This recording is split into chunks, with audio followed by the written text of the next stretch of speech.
estás presentando, Julia. Adelante. Bueno, buenísimo. Bueno, primero quiero agradecerles a Parques Cielos del Sur y a toda la organización de Prociencia por la oportunidad de charlar acá sobre el ozono. Y me motiva mucho contarles esta historia porque probablemente la historia del ozono, del descubrimiento del agujero de la capa de ozono y la recuperación, son la historia con el final más feliz que tiene mi campo de estudio. Y bueno, siendo un año como este, tan devastador para la humanidad, me parece bueno recuperar estas historias que son motivadoras y que son una ilustración de cómo la humanidad, la ciencia, la sociedad y la política internacional se pueden poner de acuerdo para resolver problemas que nos impactan a todos. Como les decía, yo soy geofísica, me formé estudiando principalmente la Tierra sólida y algunas de las materias en mi carrera involucraban la atmósfera. Y en esas materias a mí me entusiasmó mucho el impacto que tiene estudiar la ciencia de la atmósfera. Y de lo que les voy a hablar hoy es de la capa de ozono que se encuentra en una de las capas de la atmósfera, que es la estratosfera, que se encuentra por arriba de la troposfera. Ahora vamos a hablar un poco más de ella. Pero lo que me di cuenta mientras preparaba esta charla, mientras le comentaba a mis amigos y a mis amigas el tema del cual iba a hablar, me di cuenta que no para todo el mundo es obvio que el problema del cambio climático y el problema del ozono son problemas distintos.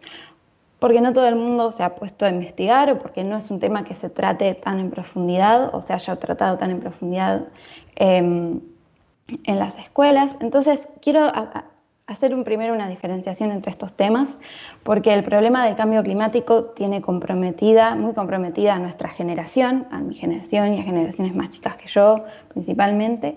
Sabemos que es el desafío de nuestra generación y básicamente vemos que la respuesta de nuestra atmósfera a las emisiones de gases de efecto invernadero que viene haciendo la humanidad en las últimas 2 centenas de años están generando cambios enormes que tienen impactos enormes en distintos ecosistemas y en la vida humana. Y este problema básicamente se caracteriza por un aumento de la temperatura global en superficie asociado, como decía, a estos gases que emitimos. Es un problema que nos desafía porque lo que hay que dejar de hacer es emitir gases de efecto invernadero y es lo que hacemos para generar la energía que usamos. Entonces es un desafío enorme y es un desafío que tiene nuestra generación. Pero el problema del ozono es un problema diferente y por suerte tiene un final feliz porque ya lo tenemos resuelto. Y hoy les voy a contar un poco de qué se trata esta historia para motivar, para incentivar a que trabajemos para resolver este otro problema, el problema del cambio climático. Para antes de hablar del agujero de la capa de ozono, hablemos un poco de qué es el ozono. El ozono es un gas natural que se encuentra en nuestra atmósfera, así como el oxígeno es el más abundante en la atmósfera.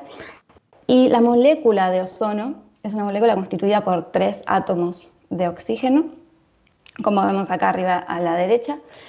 Y la formación de la producción del ozono se da principalmente, como dije al principio, en la estratosfera y involucra átomos de oxígeno y radiación ultravioleta que nos llega del Sol. En este proceso que se llama fotólisis, la radiación ultravioleta destruye esta molécula de oxígeno y genera 2 átomos de oxígeno que están libres en la atmósfera y son muy reactivos. Estos 2 átomos de oxígeno se encuentran con 2 moléculas de oxígeno y reaccionan y dan lugar a 2 nuevos ozonos, 2 nuevas moléculas de ozono. Este proceso se da constantemente en la atmósfera el ozono se está destruyendo y volviendo a formar. Como involucra la producción de ozono la radiación ultravioleta, la mayor producción de ozono se da en los trópicos. ¿Y dónde está en altura el ozono? Como les decía antes, las primeras 2 capas de la atmósfera son la troposfera y la estratosfera, y en la troposfera tenemos un poco de ozono, principalmente, además del ozono natural, principalmente generado por emisiones de la actividad humana, pero la mayor cantidad el 90% del ozono que tenemos en la atmósfera se encuentra en la estratosfera y se encuentra entre los 15 kilómetros en altura y los 30 o 35 kilómetros en altura. Estos kilómetros de estratosfera contienen este 90% del ozono que constituye a la capa de ozono. Y si nos queremos imaginar cuál es la cantidad de ozono que tenemos, bueno, podemos pensar que compactamos todo el ozono que se encuentra en estos kilómetros de estratosfera, lo compactamos, podemos generar una capa de unos 3 milímetros de ozono compactado. El primer científico que investigó la capa de ozono se apellidaba Dobson, por eso las unidades en las cuales se mide el oxígeno son las unidades Dobson. Y estos 3 milímetros que obtendríamos si compactáramos el ozono todo junto en una capa constituyen 300 unidades Dobson de ozono. Entonces, para que se den una idea, eso es más o menos una moneda de 5 pesos y una moneda de 1 peso juntas. Y si cuando hablamos del agujero de la capa de ozono, de lo que estamos hablando en realidad es de una disminución del ozono. Entonces, en algún sector, que vamos a ver más adelante, de toda la estratosfera, esta capa de ozono se reduce y en vez de tener unos 3 milímetros, tenemos 1 milímetro de ozono, que sería aproximadamente como una moneda de 1 peso. ¿Por qué es tan importante? ¿Por qué mi charla se llama nuestro protector solar natural? Bueno, porque la capa de ozono lo que hace es absorber gran parte de la radiación ultravioleta B que llega a nuestra atmósfera. Hay 3 tipos de radiación ultravioleta. La radiación ultravioleta A, B y C, que se diferencian por las longitudes de onda de esa radiación. La radiación ultravioleta A no es absorbida por la atmósfera y llega toda a la superficie terrestre, es la que hace que nos bronceemos en verano, pero no es nociva para nuestra piel y para otros animales. En cambio, la radiación ultravioleta B reacciona modifica el ADN y tiene el potencial de generar cáncer de piel, por ejemplo, y tiene otros impactos en distintos ecosistemas y distintas formas de vida. Entonces, ahora que tenemos un poco de idea sobre qué es este gas y dónde se encuentra en la atmósfera, quiero volver a la historia que les decía, que es una historia de éxito de las ciencias ambientales. Entonces, hay 3 partes para esta historia. Una primera parte donde la ciencia es protagonista porque observa que se están emitiendo unos gases por la actividad humana que tienen este potencial de destruir el ozono natural. Otra parte de la historia donde la política internacional y la sociedad trabajan junto con la ciencia para resolver el problema, dejar de emitir estos gases. Y una última parte donde realmente podemos observar el éxito de toda esta empresa y el reconocimiento a la gente que estuvo involucrada. Entonces vamos a empezar con la observación de estos gases llamados clorofluorocarbonos, que se observaron primero en superficie en 1973 y luego se observaron en la estratosfera en 1995. En 1974, estos 2 científicos químicos, Frank Rowland y Mario Molina, Frank estadounidense y Mario mexicano, propusieron por primera vez que estos clorofluorocarbonos tenían el potencial de destruir el ozono en la estratosfera. Fue muy controversial, pero tuvo muchísimo impacto este trabajo. Y no fue hasta 1985 que efectivamente se reportó el agujero en la capa de ozono y se mostraron las primeras observaciones de la reducción del ozono en esta capa. Estos científicos son Joe Farman, Brian Gardner y John Shanklin. Publicaron en la revista Nature en 1985, como decía, el primer artículo donde se mostraron datos observacionales de cómo el ozono estaba reduciéndose en la estratosfera. Los datos de observación provienen de estaciones donde hay instrumental dedicado a observar los niveles de ozono. Y lo que estamos viendo arriba a la izquierda es una serie temporal de los niveles de ozono a medida que fue pasando el tiempo. Esta figura muestra los niveles hasta 2016, pero pensemos que estos resultados fueron publicados en 1985. Se puede ver que ya había una fuerte caída, ¿no? una aceleración en la reducción del ozono, pero sin embargo la comunidad científica rechazó bastante estos datos, fue muy escéptica y pensaban que había un error en las observaciones. Unos meses más tarde, Pawan Bartia, un científico que trabajaba y trabaja en la NASA, mostró por primera vez una imagen con datos satelitales, una imagen donde se mostraba este agujero en la capa de ozono. Y es interesante que en una entrevista muy linda que le hacen, cuenta que en ese momento se estudiaba la capa de ozono por curiosidad científica y no existía esta amenaza, no existía esta conciencia de que el ozono estaba en peligro, pero gracias a esta investigación básica se pudo identificar este problema.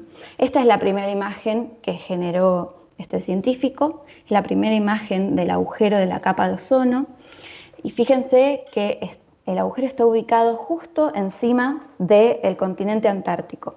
Habíamos hablado que el espesor promedio, la cantidad promedio de ozono en la estratosfera es de aproximadamente 300 unidades Dobson, y acá lo que vemos es que en esta mancha roja el nivel de ozono es menor a 200 unidades Dobson, y entonces es a esto lo que llamamos agujero en la capa de ozono. Esto generó una alerta en la comunidad científica.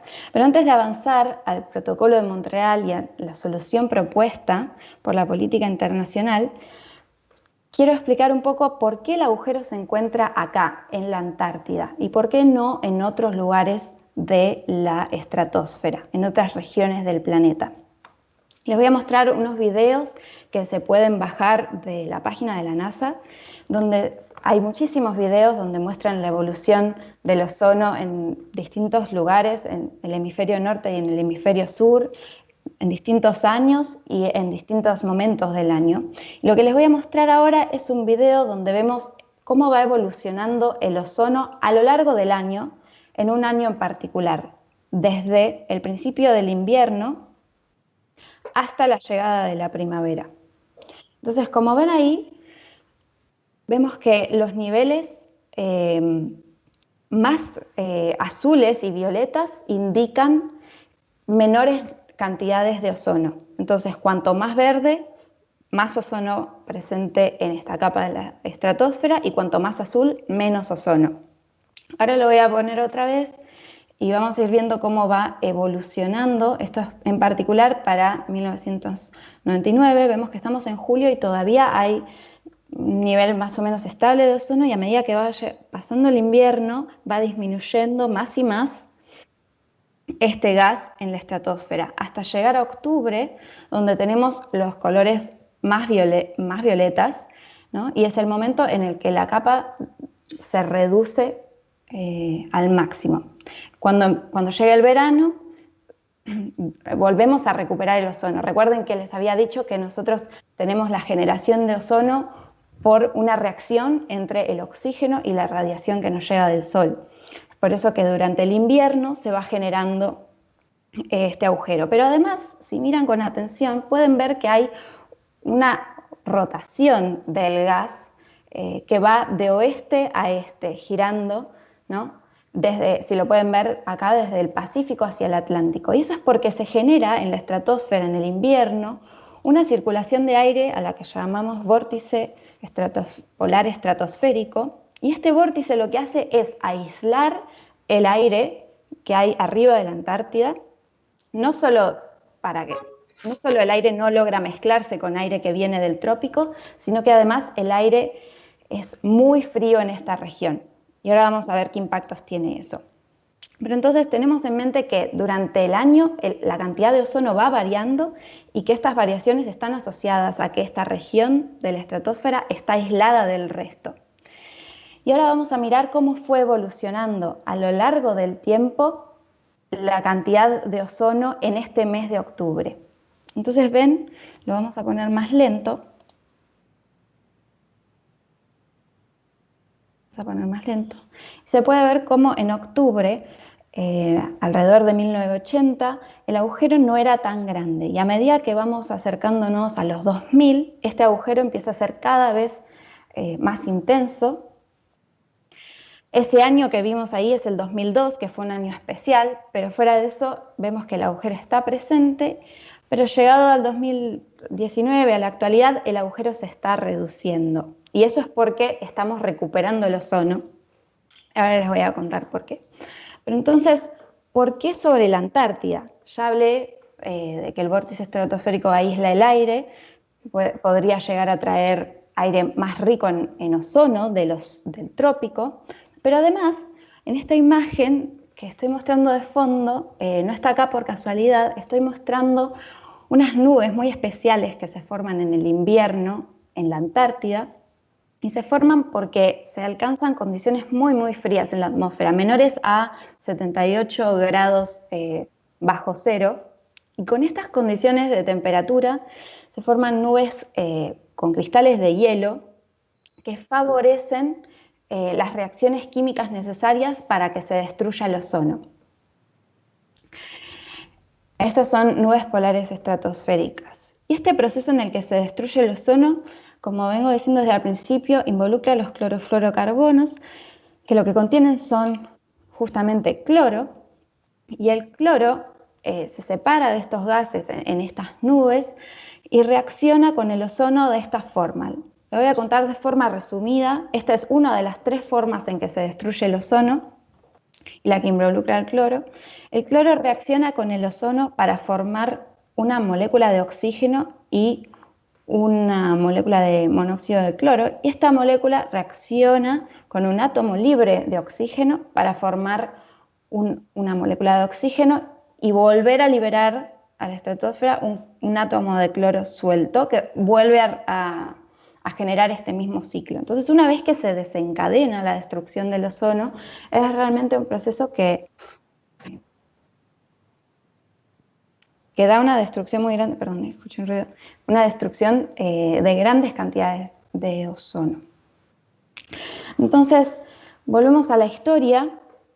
Una vez que se identificó que esto realmente estaba sucediendo y que podía ser un problema no solo por las radiaciones, la radiación ultravioleta, sino por los cambios en la circulación atmosférica que generan las variaciones en los niveles de ozono, se firmó el Protocolo de Montreal. El Protocolo de Montreal, entonces, tenía como objetivo disminuir la emisión hasta eliminarlas de estas sustancias. 1987 se propone, se firma, y en 1989 se pone en práctica. Y acá, lo que muestro acá son un ejemplo de algunos de los productos que contenían estos gases. Además de estos, se encuentran, por ejemplo, las heladeras, los sistemas de refrigeración de los autos. Y me parece interesante mostrar esto porque durante este tiempo la sociedad también se involucró mucho y realmente hubo un cambio, una conciencia de la amenaza que significaba y una acción correspondiente para resolver el problema. Entonces, el Protocolo de Montreal, como decía, se propuso disminuir esta producción de sustancias agotadoras de la capa de ozono y se propuso que para 2050 se tenía que llegar a una eliminación total de estos gases. Pensemos un poco en el tema del cambio climático. Acá tenemos algunos gases que se usaban para algunas actividades en particulares y aún así significó un esfuerzo enorme para el sistema productivo modificar esta actividad. Cuando hablamos de cambio climático, lo que necesitamos modificar es toda nuestra matriz energética. Entonces esto nos da una idea de la dimensión de los problemas, y esta es una historia con un final feliz, pero que significó un desafío tal vez un poco menor.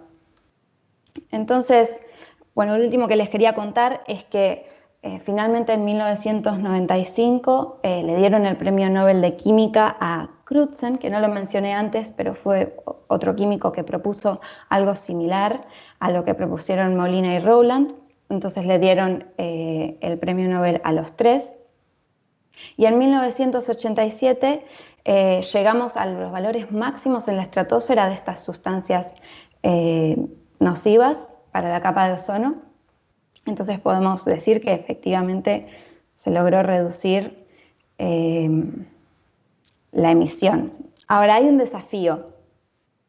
Para sustituir los clorofluorocarbonos en la industria de los refrigerantes principalmente, se incorporaron los hidroclorofluorocarbonos. Son otros gases capaces de suplir la misma necesidad, pero que también destruyen la capa de ozono, solo que en menor medida, y tienen otro impacto secundario, del cual no hablé, pero que también son gases de efecto invernadero, es decir, contribuyen a este otro problema, que es el problema del calentamiento global.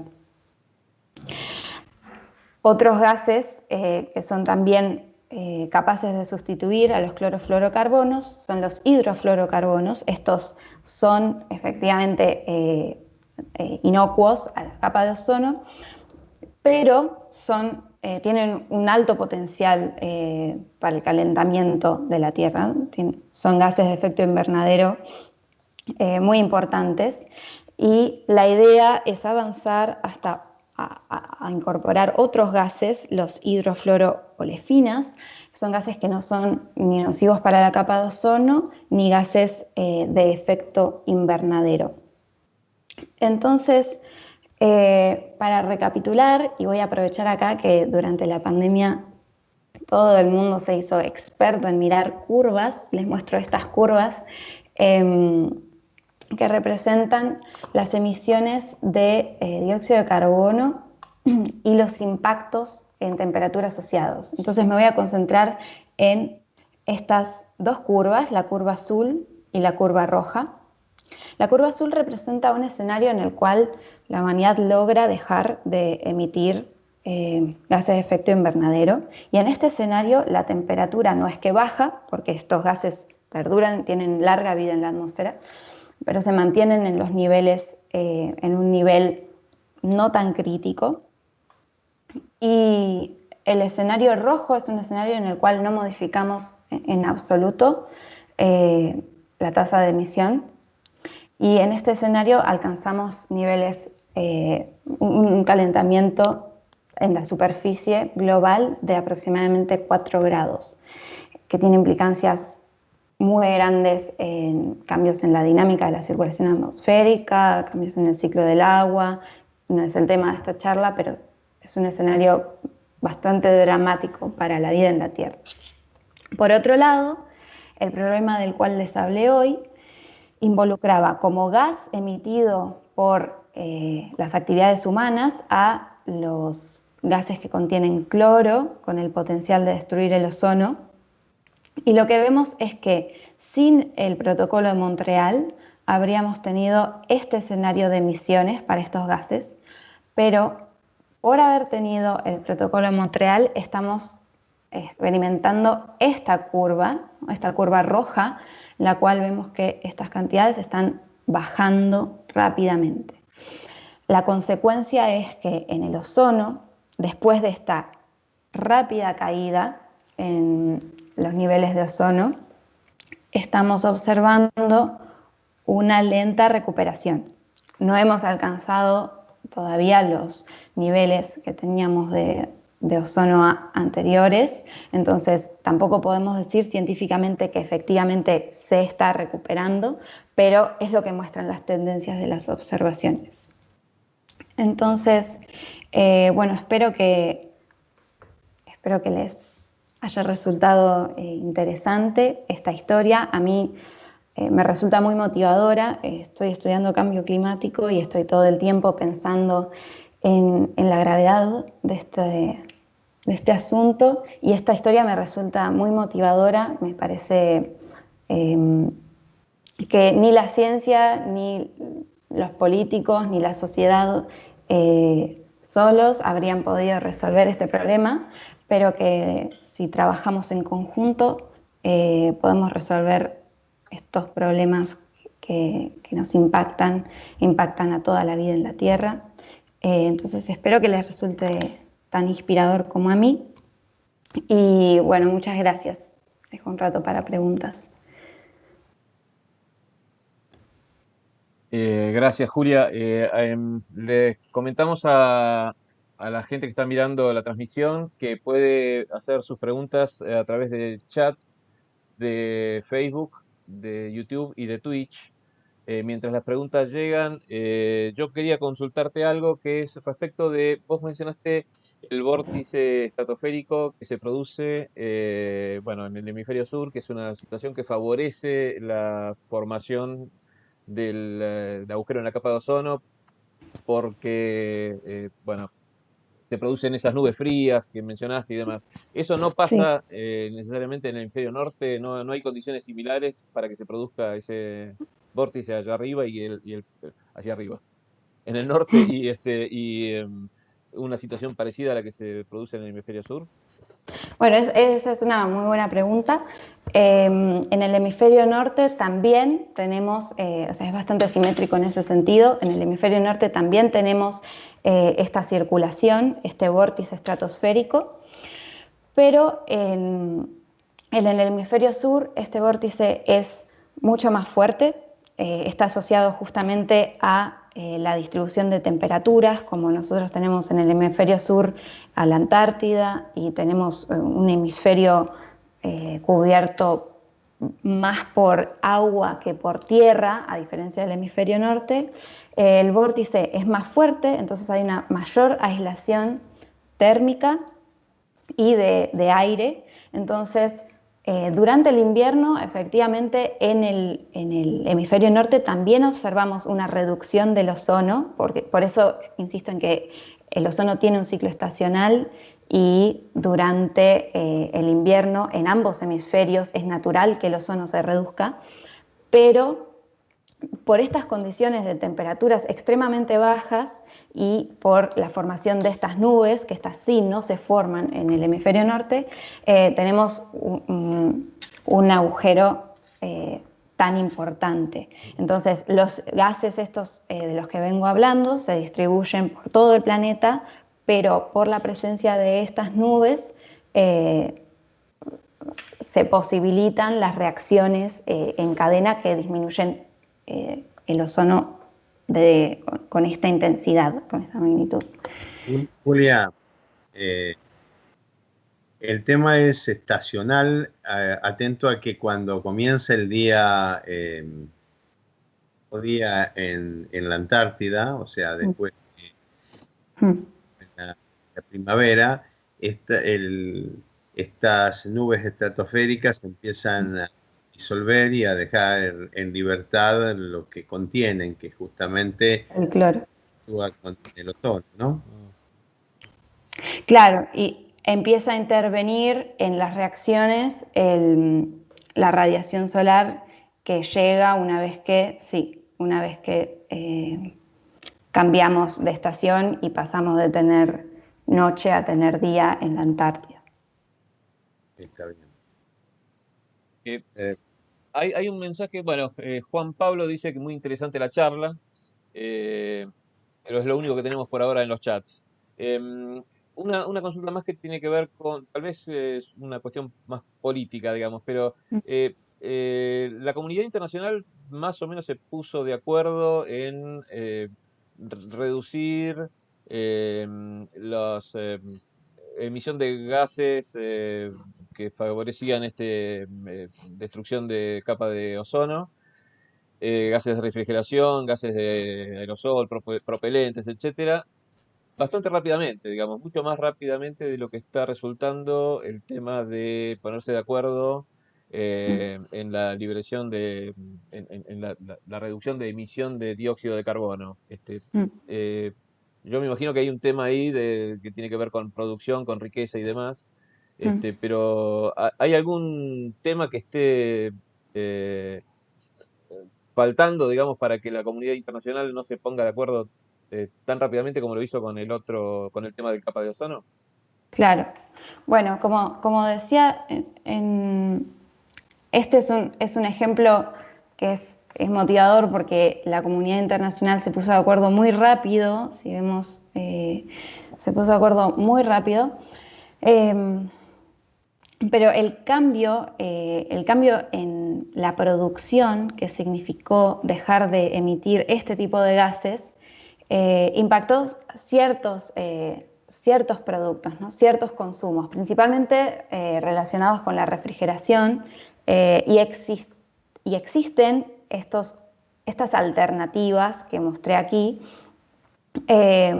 para suplir la falta de los clorofluorocarbonos.